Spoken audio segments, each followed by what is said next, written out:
பண்ணிட்டியடா. நீ எல்லாம் நல்லா இருப்பியா? என் பொண்ணோட தனியா வந்து தங்க எப்படி உனக்கு மனசு வந்துச்சு? ஏண்டா இப்படி ஒரு குடும்பத்தை வச்சுட்டு இப்படி துரோகம் பண்ணிருக்கே, நீ எல்லாம் நாசமா போயிருவ. எதுக்குடா என் பொண்ணோட வாழ்க்கை இப்படி பண்ண? ஏன்டா இப்படி பண்ண? நீ எல்லாம் நல்லாவே இருக்க மாட்ட, உன் குடும்பமே நாசமா போயிடும். நீங்க எல்லாம் நல்லாவே இருக்க மாட்டீங்க. பொண்ணுக்கு இப்படி ஒரு துரோகத்தை பண்ணிட்டியே.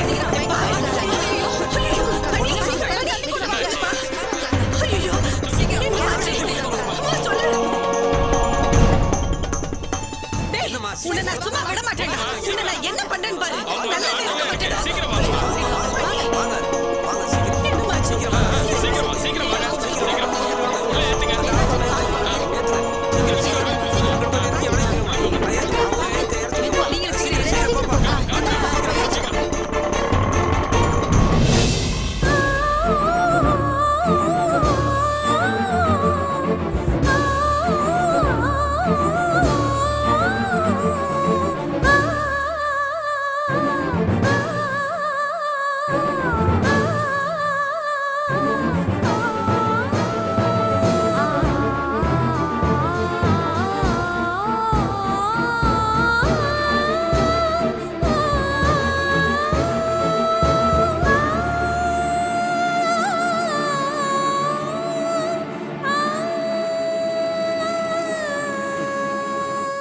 மதி, நட்ராஜ், இந்த ஆளு இங்கிருந்து போயிட சொல்லு. ப்ளீஸ் மதி.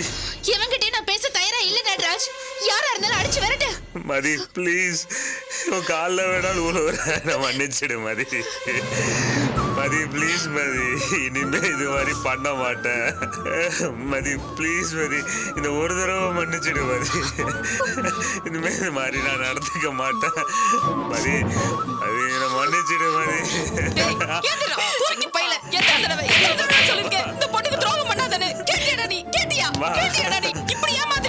சத்தியமா தப்பு பண்ண மாட்டேமா. இனிமே வா, இது வரைக்கும் இந்த பொண்ணுக்கு பண்ண துரோகம் எல்லாம் பத்தாதா? வா ப்ளீஸ் வா, நீ ரவ வலிகிட்ட சொல்லணும். இதுக்கு மேல மதிய உன்னை மன்னிச்சா கூட நான் உன்னை மன்னிக்க மாட்டேன். என் கண்ணு முன்னாடி நிக்காத, மரியாதை எங்க இருந்து போயிடு. போடா போ, எங்க போய் செத்து ஒலி. போடா போ. இனிமே இங்க நின்னு இங்கே குழி தோண்டி உன்னை புதைச்சிருவேன். போடா போடாங்கறல, போன்னு சொல்றேன்ல, போ. இனிமே எங்க யார் கண்ணு முன்னாடி வராத.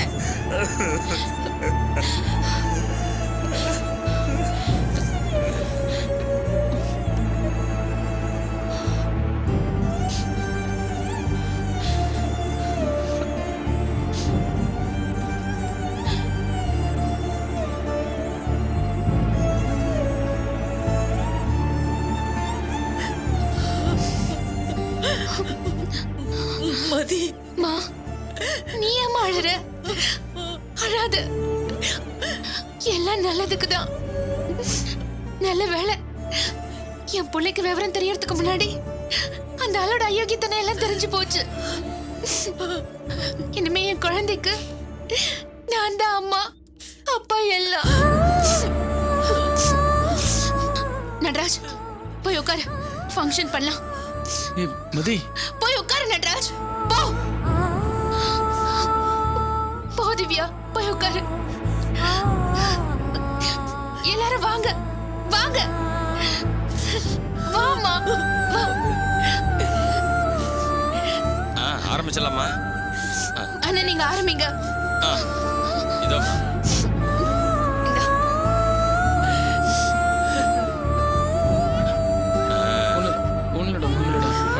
என்னாச்சு? ஒண்ணும் இல்ல. அங்க பாரு அங்க பாரு அங்க பாரு. முடிஞ்சு போச்சு. ஒண்ணும் இல்லடா.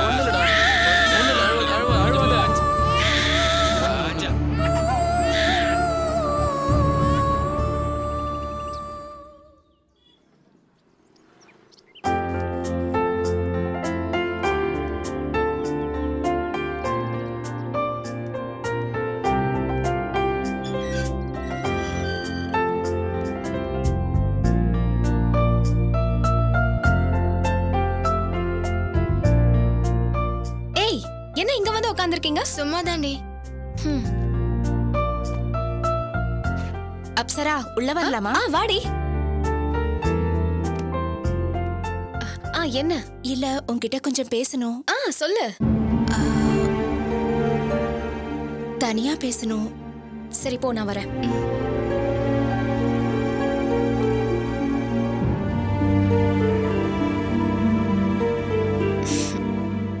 விஷயம் சொல்லு. என்ன அப்சரா இன்னைக்கு சீக்கிரமா வந்துட்டீங்க போல இருக்கு. இன்னைக்கு பார்லர் லீவ், அதனால சீக்கிரம் வந்துட்டேன். ஓ என்ன திடீர்னு? ஓனர் வீட்ல ஏதோ ஃபங்க்ஷன். அங்கதான் போயிட்டு வரீங்களா? இல்ல, அது அவங்க ஃபேமிலி ஃபங்க்ஷன். நான் சும்மா வெளில போயிட்டு வந்தேன். அப்போ ஜாலியா சுத்திட்டு வரேன்னு சொல்லுங்க. உங்களுக்கு என்கிட்ட இருந்து என்ன தெரிஞ்சுக்கணும்? நீங்க ஏதோ கேட்கணும்னு நினைக்கிறீங்க, அதை கேட்க வேண்டியதானே? எதுக்கு சம்மந்தம் இல்லாம பேசிட்டு இருக்கீங்க? ஆ, அது எப்படி கேக்குறதுன்னு. எதுவா இருந்தாலும் கேளுங்க, பரவாயில்ல. ஆ, உங்க ரூம்மேட் சிந்துவ பத்தி தெரிஞ்சுக்கணும். என்ன தெரிஞ்சுக்கணும்? அவங்க பெங்களூர் பக்கம் தானே? ஆமா. இங்க அடிக்கடி வந்துட்டு போறாரே சிந்துவோட அண்ணன் நந்தா. அவரு ஐடி கம்பெனில தானே ஒர்க் பண்றாரு. ஆமா. மாசம் ஒரு 1 lakh சம்பளம் இருக்கும்ல. இன்னும் அவருக்கு கல்யாணம் ஆகலல்ல. உங்களுக்கு சிந்துவை பத்தி தெரியணுமா இல்ல நந்தாவை பத்தி தெரிஞ்சுக்கணுமா? நந்தாவை பத்தி தான் டீடைலா. என்ன லவ்வா? ஐயோ அதெல்லாம் இல்லைங்க. எனக்கு ஒரு அக்கா இருக்காங்க, இன்ஜினியரிங் முடிச்சிருக்காங்க. அவங்களுக்கு அலையன்ஸ் பார்த்துட்டு இருக்கோம். அதான் இங்க வர்றப்ப போறப்பெல்லாம் அவரை பார்த்திருக்கேன். ரொம்ப ஜென்யூன், பக்கா ஜென்டில்மேன். நம்ம ஹாஸ்டலுக்கு வர்ற ரிலேட்டிவ்ஸ்ல பொண்ணுங்கள டீசெண்டா பாக்குற ஒரே ஆள் அவர்தான். அதான் உங்ககிட்ட கேட்டு பார்க்கலாமேன்னு. ஆமா அவங்க என்ன ஆளுங்க? புரியல. இல்ல என்ன இனோன்னு. நர மாமி சொல்ல சாப்பிட மாட்டாங்க, மனுஷ இனம்தான். ஒரு நல்ல விஷயம் கேட்டீங்க, அப்புறம் எதுக்கு இதெல்லாம்? இல்ல வீட்ல இருக்கிற பெரியவங்க அவங்க அப்படிதான் சொல்லுவாங்க. நாம தான் அவங்கள கொஞ்சம் கொஞ்சமா மாத்த முயற்சி பண்ணணும். ஒரு அருவருப்பான ஆளை கொண்டு வந்து கட்டிக்கொண்டு சொன்னா நம்ம உடனே சரின்னு சொல்லிடுவோமா? முடிஞ்ச வரைக்கும் போராடி பாப்போம்ல. அதே மாதிரிதான் இந்த ஜாதி மதம் டவுரி எல்லாமே அருவருப்பான விஷயம். வேணான்னு சொல்லி போராடி பார்க்கலாமே. நந்தா மாதிரி ஒரு பையனை கல்யாணம் பண்ணிக்க போற பொண்ணு இந்த எல்லா விஷயத்தையுமே தூக்கி போட்டுடலாம், தப்பே இல்ல. Nanda jovial, clean, gentleman. Nanda மாதிரி ஒருத்தரை நான் பார்த்ததே இல்ல. நான் உன்னை கேட்டா தப்பா நினைச்சுக்க மாட்டீங்களே? அவரை பத்தி இவ்வளவு மதிப்பு வச்சிருக்கிற உங்களுக்கு அவர் மேல எந்த அட்ராக்ஷனும் வரலையா? இல்ல. ஏன்? ஏன்னா எனக்கு கல்யாணம் ஆயிடுச்சு. ஓ சாரி. It's okay. ஆமா உங்க ஹஸ்பண்ட் என்ன பண்ணிட்டு இருக்காரு? என்கிட்ட இருந்து டிவோர்ஸ்க்காக கோர்ட்டுக்கு அலைஞ்சிட்டு இருக்காரு. உடனே டிவோர்ஸ் ஆனதுக்கு அப்புறம் ஏன் நந்தாவை கல்யாணம் பண்ணிக்க கூடாதுன்னு கேட்றாத. ஒரு பொண்ணுக்கு ஃப்ரெண்டா இருக்கிற தகுதி எல்லா ஆம்பளைங்க கிட்டயும் இருக்கிறது இல்ல. நந்தா மாதிரி ஆளுங்க கிட்ட மட்டும் தான் இருக்கும். கடைசி வரைக்கும் நந்தா எனக்கு ஒரு நல்ல ஃப்ரெண்டா இருந்தா போதும். அது மட்டும் இல்ல, என் லைஃப்ல இன்னொரு கல்யாணம், புருஷன் இதெல்லாம் நடக்கவே நடக்காது.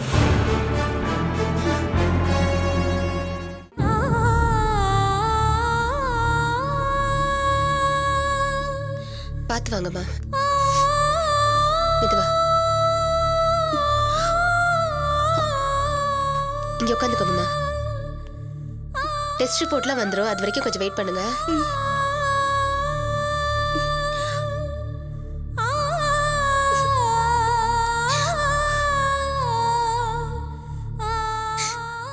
ஏமா இப்படி பண்ணா? நான் யாருக்கும் துரோகம் பண்ணலையேம்மா. என்ன ஏமாத்தணும்னு அவனுக்கு எப்படிமா மனசு வந்துச்சு? ஒரு தடவை அடிபட்டப்பவே ஆம்பளைங்களை பத்தி நான் புரிஞ்சுக்கிட்டு இருக்கணும்ல. திரும்ப திரும்ப அந்த கேவலத்திலே ஏமா நான் போய் விழுந்தேன்?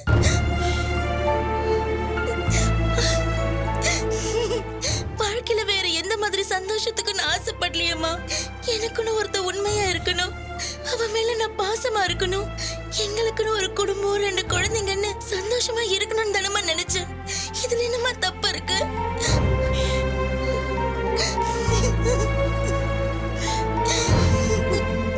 கட்டின பொண்டாட்டிய தங்கச்சின்னு சொல்லிட்டு என் கூட வந்து குடும்பம் நடத்திருக்கான். இவெல்லாம் என்ன மனுஷம்மா? இவனுக்குலாம் தண்டனையே கிடையாதா?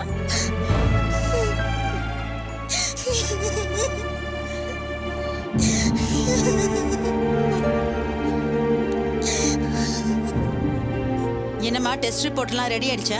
ரெடி ஆயிடுச்சு டாக்டர். என்னம்மா எப்ப எந்திரிச்சாங்க? இப்பதான் டாக்டர். ஆர் யூ ஓகே நவ? Okay doctor. உள்ள கூட்டிட்டு வாங்க. சரிங்க டாக்டர். வாமா.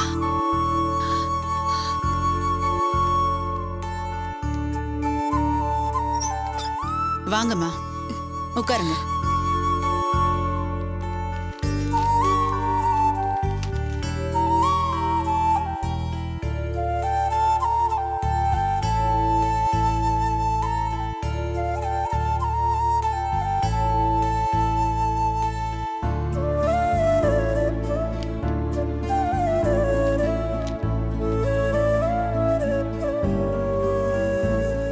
கங்க்ராட்ஸ்மா, உங்களுக்கு பிரெக்னன்சி கன்ஃபார்ம் ஆயிருக்கு.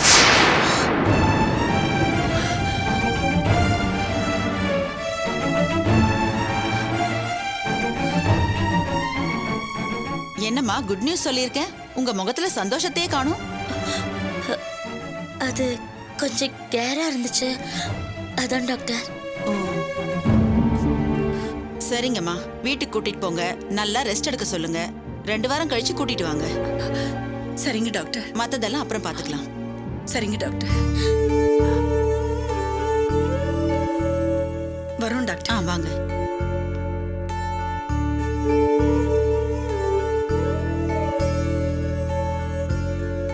போச்சு போச்சு, இப்படி வாழ்க்கையை தொலைச்சிட்டு வந்து நிக்கிறேடி. இப்ப நான் என்ன பண்ண போறேன்னு தெரியலையே. ஏற்கனவே ஒரு தடவை தப்பான முடிவு எடுத்துட்டேன். இந்த வாழ்க்கையாவது நல்லபடி அமைச்சுக்கான்னு தலைப்பாட அடிச்சுக்கிட்டேன். திரும்பவும் இப்படி வந்து நிக்கிறியேடி. இதுக்கு மேல எங்க போய் எப்படி உனக்கு வாழ்க்கையை தேடி வைக்க போற? கடவுளே, இது உனக்கே நியாயமா இருக்கா? அமைதியா கத்தாதம்மா. இதுக்கு மேல எப்படி அமைதியா இருக்க முடியும்? கத்தாதான் சொல்றேன்ல. எனக்கு என்ன செய்யணும்னு தெரியும், நீ வாயை மூடிட்டு இருந்தா போதும்.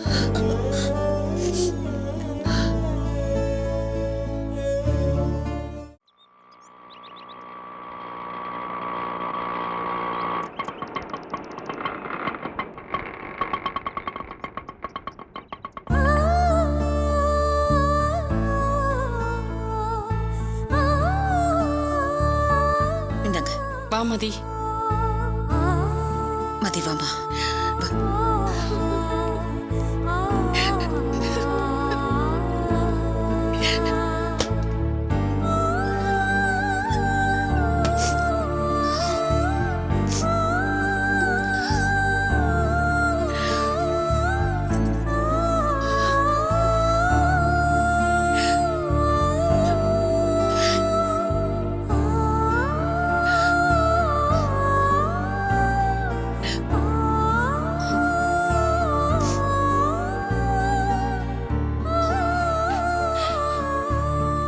படுபாவி படுபாவி, பச்சை துரோகி. இப்படி ஈர துணி போட்டு கழுத்து அறுத்துட்டானே. கடவுள்னு ஒருத்தர் இருக்கிறது உண்மையா இருந்தா இந்த சோமு பையன் நல்லாவே இருக்க மாட்டான், நாசமா தான் போவான்.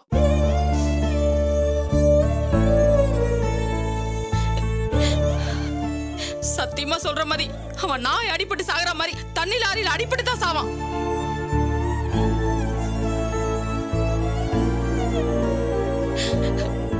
அவனை பெத்த நானே என் அடி வயித்துல இருந்து சாபம் விடுறேன். அவனை பெத்த இந்த வயித்தை கொல்லி கட்ட வச்சு எரிச்சா கூட யாத்திரை அடங்காது.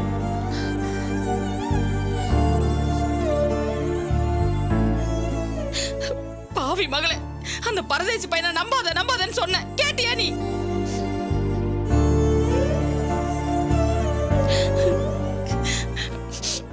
நீ இப்ப உன் தலையில மண்ணெண்ணி போட்டுக்கிட்ட மாதிரி ஆயிடுச்சுல.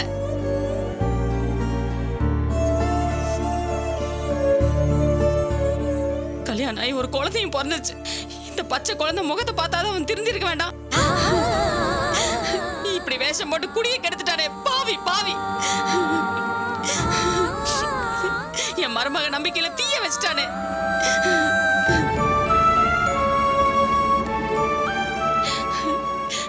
பழைய மாதிரி இருந்தா கூட போய் தொலைதேன்னு விட்டுட்டு போலாம். இப்படியா நல்ல மாதிரி வேஷத்தை போட்டு அவன் மனசையும் மாத்தி ஒரு குடும்பத்தையே இப்படி கெடுத்துட்டானே.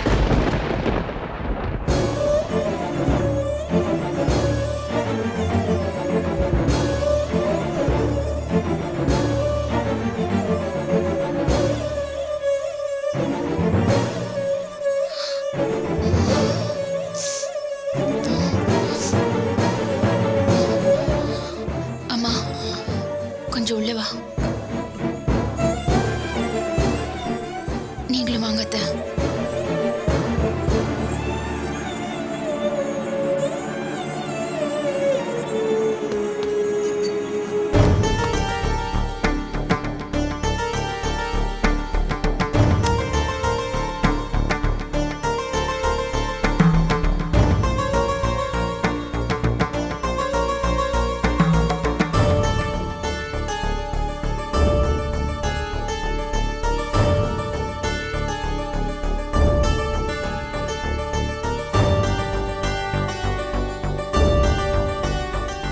முதல் தடவை ஏமாறுறப்போ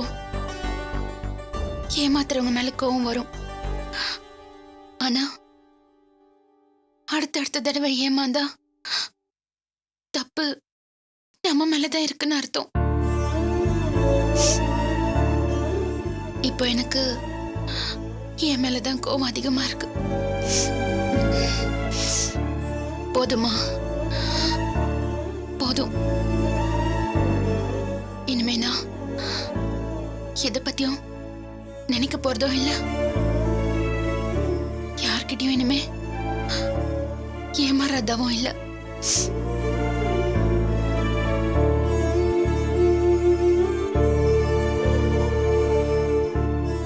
உனக்கு தெரியாம ஆரம்பிச்ச வாழ்க்கைமா உனக்கு தெரிஞ்சே முடியட்டும்.